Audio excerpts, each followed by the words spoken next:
আফগানিস্তানে যেরকম হয়, ইরাকে যেরকম হয়, সিরিয়াতে যেরকম হয়, আপনার এই যে আপনাকে বলছি এই মুহূর্তে কলকাতায় যারা বসে থাকেন বাবুরা, এই শালার নিয়ে কি বলবো? এই শালার নিয়ে কথা বললেই মাথা মতো গরম হয়ে যায়। কোনো একটা শালা পিএস বিক্রি করে, শালা হকার, শালা হকারি করতেছে, মানে এমন ভাবে কথা বলতেছে, শালা মানে শিক্ষিত না। আর মূল বিষয় হচ্ছে এই শালারা মানে প্রচুর পরিমাণে পিএস খায়।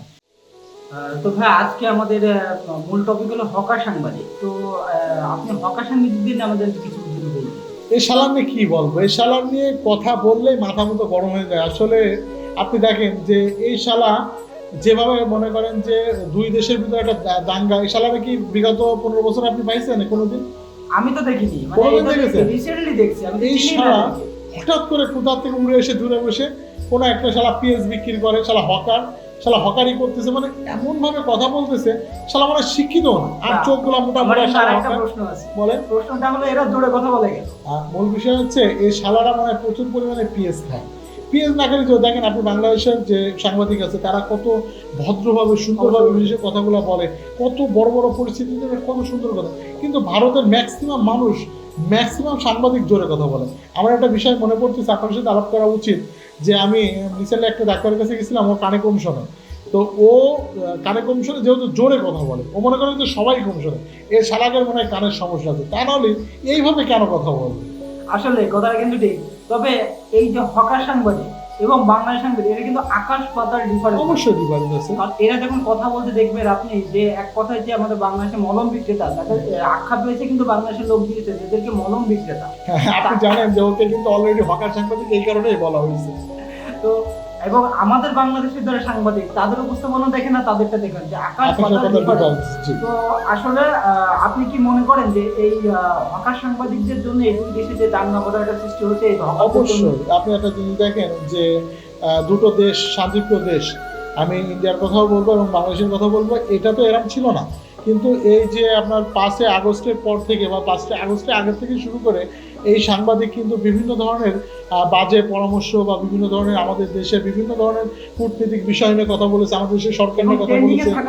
হ্যাঁ, ওটা কারণ আপনি দেখেন যে আমাদের দেশের বিটিভি চ্যানেল কিন্তু কেউ দেখে না, এই শালারও কিন্তু কেউ আগে থেকে কেউ দেখতো না বা একে কেউ চেনেও না, একে চ্যানেলটাও কেউ চেনে না। কিন্তু এই শালা ইদানিং মনে করেন যে বাংলাদেশের বিষয় নিয়ে কথা বলে অল বিশ্বে কিন্তু শালা হকার নামে পরিচিত হয়েছে।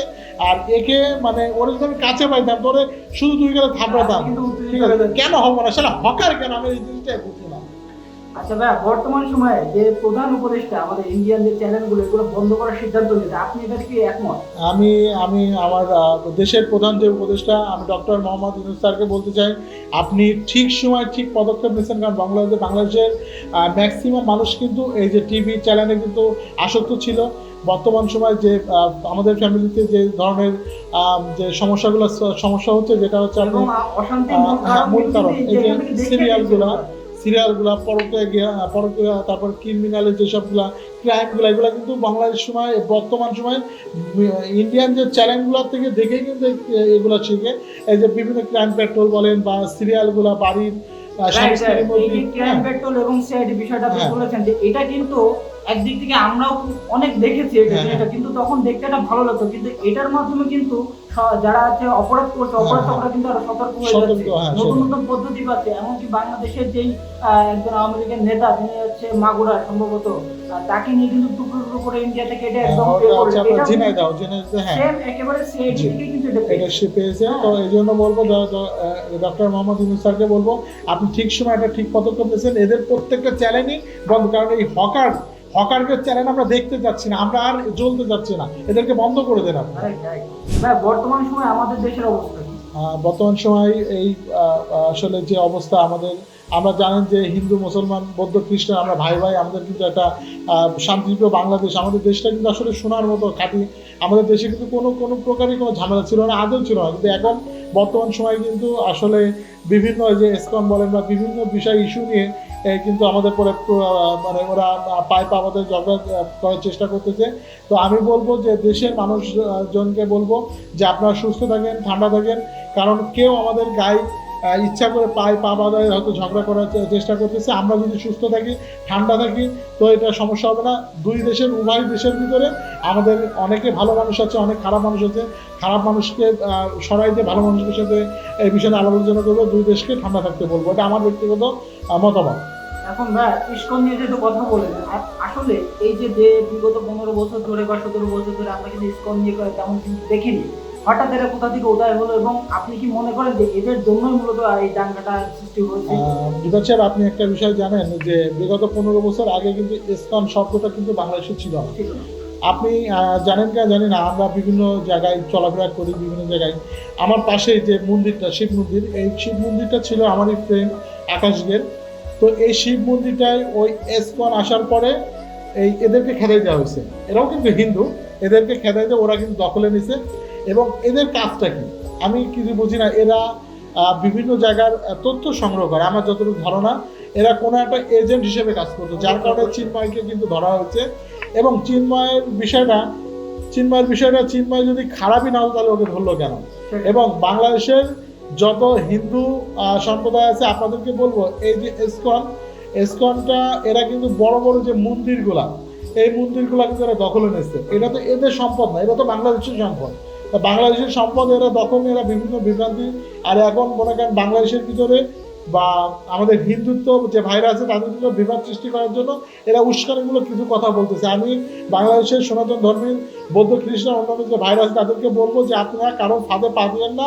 আমরা আমাদের দেশ আমরাই রক্ষা করব, এবং হিন্দু মুসলমান ভাই এটা যেন আজীবনকাল বজায় থাকে। আমি হিন্দু ভাইদেরকে এটাই বলবো, কারণ আমাদের অনেক হিন্দু বৌদ্ধ খ্রিস্টান বন্ধু আছে, তারা কিন্তু আমরা এখনো কিন্তু সে আগের মতো আমরা সেই হিন্দু মুসলমান ভাই এটাই হয়ে থাকতে চাই। এখন আমাদের এই যে বিষয়টা, ইসকনের বিষয়টা দেখে মনে হলো যে অনেক ধর্মভীরু ভাই আছে যারা তাদেরকে কিন্তু অনুসরণ করে, তাদেরকে পুঁজি করে কিন্তু আমার মনে হচ্ছে কোনো এজেন্ট হিসেবে কাজ করছে এরা। এবং এদের সাথে কিন্তু আওয়ামী লীগের যারা, তারাও কিন্তু আমরা দেখেছি ধরেছে, গ্রেফতার করছে। আপনি দেখেন চট্টগ্রামের যে ব্যাপারটা নিয়ে, এখানে যে পরিমাণে যে আমাদের এক ভাই মারা গেল, উনি এক লয়ার ভাই মারা গেছে, উকিল অ্যাডভোকেট সাহেব, আজকে ওনার জীবনটা চলে গেল এই ইসকন ইস্যু নিয়ে। দেখেন এখানে কিন্তু শুধু ইসকনের পাশাপাশি কিন্তু বিভিন্ন এজেন্টই কাজ করছে, তা না হলে কিন্তু এতদূর হতো না।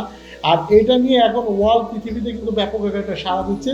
এবং এটার পাশে কিন্তু মূলত এই যে কিছু হকার সাংবাদিক আছে, এরাই কিন্তু মূলত এটার উস্কাই দিচ্ছে বিভিন্ন মহলে, বিভিন্ন বড় বড় রাষ্ট্রের কাছে আমাদেরকে ছোট করার জন্য এরা চেষ্টা করছে। কিন্তু আসলে আমরা যদি অ্যাক্টিভ থাকি, আমাদের দেশকে কোনো দেশ ছোট করতে পারবে না, এটাই আমি বলতে চাই।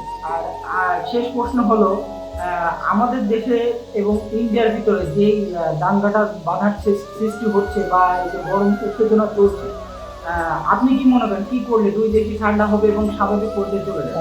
আপনি জানেন কি জানি না, আজকে কিন্তু বাংলাদেশের ভিতরে বিভিন্ন জায়গায় কিন্তু এই বিষয়টা নিয়ে বিশাল আকারে কিন্তু একটা সমাগম হবে, এবং বিশাল আকারের সামনে আমিও যাব, আমাদের প্রোগ্রামে ইনভাইট করছে, আমরাও যাব।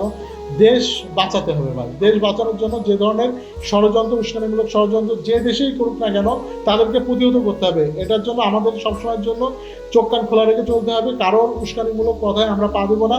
আমরা আমাদের দেশকে ভালোবাসি, আমার দেশকে কীভাবে এগিয়ে নিয়ে যাব, দেশ এবং জাতি কীভাবে উন্নত দেশের সাথে পা মিলে চলতে পারবে, এই বিষয়টা নিয়ে কিন্তু আমাদের কাজ করতে হবে।